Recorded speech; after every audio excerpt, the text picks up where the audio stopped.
Hi, I'm Carl Azus. Thanks for taking 10 minutes out of your day this December 5th for CNN Student News. Big vote yesterday in the European country of Italy. Significant changes have been proposed to the country's constitution, which dates back to 1948, and voters were given the choice to accept or reject them. Italy's parliament has two chambers, the Senate and the Chamber of Deputies. Both houses have to approve a bill before it can become law. Italian Prime Minister Matteo Renzi wants to reduce the number of people serving in the Senate. This would weaken that chamber, and Prime Minister Renzi says it would make it easier and faster to pass laws. But critics say this could get rid of an important check on the government's power and give too much power to the Prime Minister instead. What further raised the stakes in this referendum, this vote, is that Mr. Renzi says he'll step down as Prime Minister if Italians don't vote to reduce the size of the Senate. It's all about cutting down the powers and the size of the Italian Senate, basically making it a much smaller body. Instead of 315 members, it'll go down to 100, and they will be appointed, and they'll have very little in the way of decision-making power. The Italian Prime Minister Matteo Renzi says this is a good way to streamline a very cumbersome political process, but his critics say that this really poses the danger of giving dictatorial powers, or rather too much power, to whoever is in the position of Prime Minister. Many people harking back to the days of Mussolini, who was one of the reasons why the cumbersome political system exists here in the first place. The problem is, of course, Matteo Renzi has said that if Italians reject these constitutional changes, he will resign. So many of his opponents have turned this simply into a popularity contest for Matteo Renzi.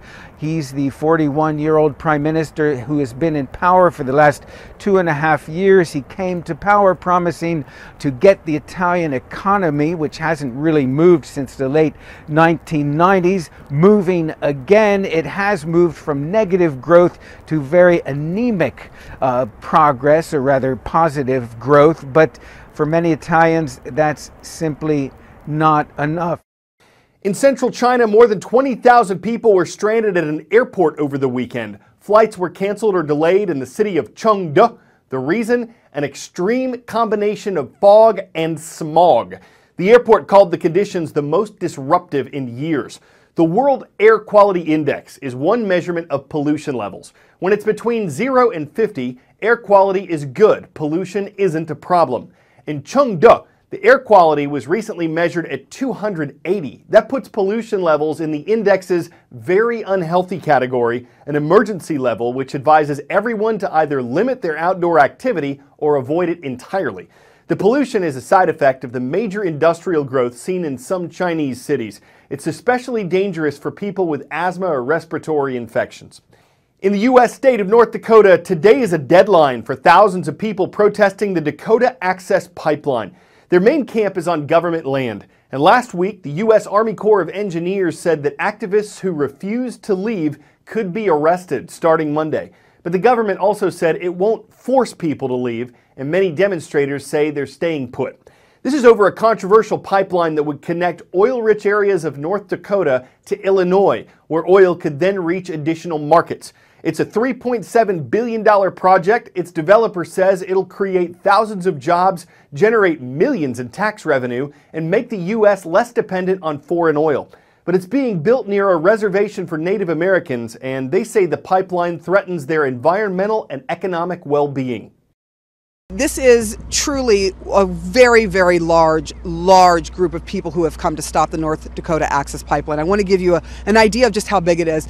We are giving you kind of a look of the Osheti-Shakoi camp. It is the largest camp, but there are several other camps that are here. And inside this camp alone, the estimates are somewhere between 5,000 and 8,000 people who have come in support of the indigenous people who are here and plan to stay on this land. And what you're seeing is really a work to try to be sustainable, to stay here for a long time, because no one plans on leaving unless the North Dakota Access Pipeline is stopped. Now, I want to show you where the work was being done on that pipeline. If you look far over my right shoulder, you'll see some lights that are shining there, and above that you'll see some military vehicles, and that's the Army Corps of Engineers engineers sitting there. Beyond that, that's where the pipeline work is being done. So it's not more than a couple of miles away from this camp.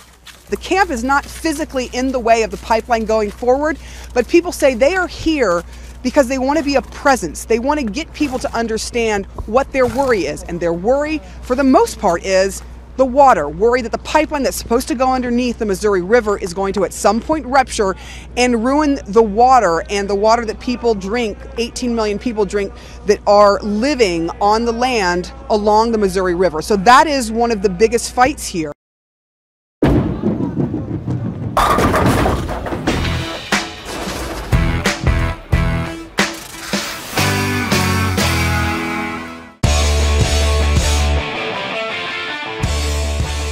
According to Encyclopedia Britannica, there's not much that's known about the life of St. Nicholas, except that he probably served as a Christian bishop in the 4th century AD. He had a reputation for helping others, though, and that helped give rise to our modern view of Santa Claus. His popular image today owes a lot to the 19th century Clement Clarke Moore poem, "'Twas the Night Before Christmas," and to illustrations by the Coca-Cola Company in the 1930s. It's an image that takes a lot of training for modern-day Santas to maintain. Santa Claus is coming to town. Welcome to the ultimate Christmas in July, Santa University, a 4-day training camp in Colorado where professional Santas come to hone their craft. It's more of a calling than it is a job. And the little boy with no hesitation said, "That's Santa Claus." She said, your nose is like a cherry." That's when I knew that I probably was Santa Claus. Spreading holiday cheer is serious business. It takes the right look, months of dedication, and more hair care products than you'd expect. But all the women say it's a miracle stuff. But aside from some extra hold hairspray, what does it take to be the perfect professional Santa? The experts all had the same answer. You gotta have that Christmas love. Having a caring heart. First, it's the heart.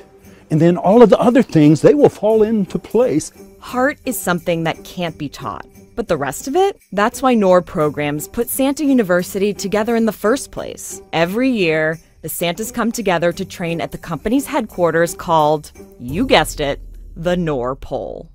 People are amazed that there are 4 days worth of classes for Santa University, but it's true.